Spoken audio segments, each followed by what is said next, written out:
Bagamat patok nitong mga nakaraang buwan ang grilled balut,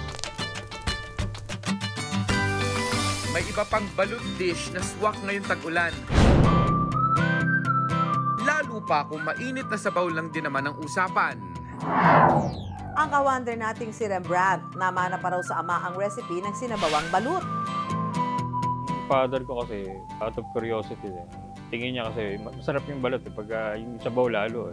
Parang naisip niya, bakit hindi kaya gumawa siya ng soup na parang unlimited na soup ng balut. Dahil sa pagiging malikhain nila mag-ama, nakaisip sila ng mga putahing tulad nito.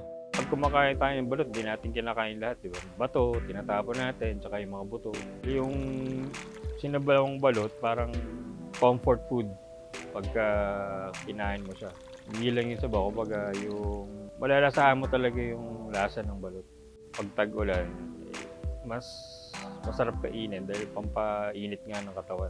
Para mas magigising ka. Hello mga ka-wonder, ako si Michelle Sanyosa. Gagawa po tayo ng sinabawan na balot. Ito po yung mga gagamitin ko.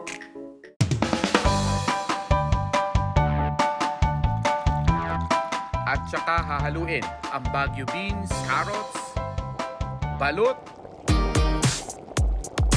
Malabo-lalo pala yan, partner, ha? At talagang napakaraming ang sabaw, kaya hindi ka mabibitin sa kahihigop. Pero teka, saan nga ba tayo natutong magluto ng sinabawan? At ang mga bansa palang nanakop sa Pinas ay may dinalang impluwensya sa paraan ng paggawa ni Juan ng sabaw. So, para pumasok sa atin yung sabaw, depende ito sa kung sino sa nanakop sa atin. Yung mga Kastila, nung sinakop tayo, sila mismo yung nagdala ng baka sa atin to domesticate.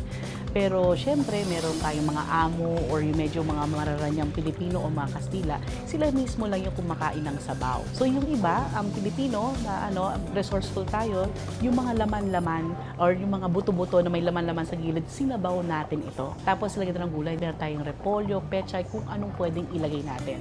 Kasi nga, yung buto-buto, dinadagdagan lang natin ito ng other na pampasarap. Pagpasok ng ating mga Chinoy, ang dalawa mismo ay yung kaldo o yung sabaw. Hindi siya yung parang nagsimula, yung tayo ang gumawa ng paraan. Dinala na sa atin kung paano yung sabaw. So, magaling tinuro nila sa atin kung paano kumain ng sabaw.